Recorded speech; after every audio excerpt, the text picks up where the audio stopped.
হাওড়া স্টেশনে বা আশেপাশে এখনো কান পাতলে শোনা যায়, কিরে ভাই, এই জায়গায় নিচে চলে আয়। কোথাও বেড়াতে গেলে যদি হাওড়া স্টেশনে দেখা করার কথা থাকে, চোখ বুজে সবাই মিলে জড়ো হবে এই একটি জায়গায়। সেটি হলো সেই বড় ঘড়ি নিচে। 100 বছরে পদার্পণ করলো এই ঐতিহাসিক ঘড়ি, যা 1926 সালে লন্ডনের জেন্টস কোম্পানি দ্বারা স্থাপিত হয়েছিল। এটি একটি প্রকৃতি ল্যান্ডমার্ক এবং মিলনস্থল হিসেবে কাজ করে হাওড়া স্টেশনে। দ্বিমুখী এই ঘড়িটির একটি মুখ 1 থেকে 8 নম্বর প্ল্যাটফর্ম এবং দ্বিতীয় মুখটি 9 থেকে 15 নম্বর প্ল্যাটফর্মের থেকে সম্পূর্ণ দেখা যায়। ব্রিটিশ আমল থেকে স্টেশনের বিবর্তনের একজন নীরব পর্যবেক্ষক এই ঘড়িটি। এমনকি দ্বিতীয় বিশ্বযুদ্ধের বোমা হামলার থেকেও বেঁচে যায় এই ঘড়িটি।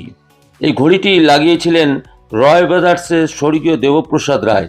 প্রখ্যাত সাহিত্যিক শীর্ষেন্দু মুখোপাধ্যায়ের বিবাহের পূর্বে তার স্ত্রীর সাথে সুদূর বৈচিগ্রাম থেকে এসে এখানে দেখা করতেন।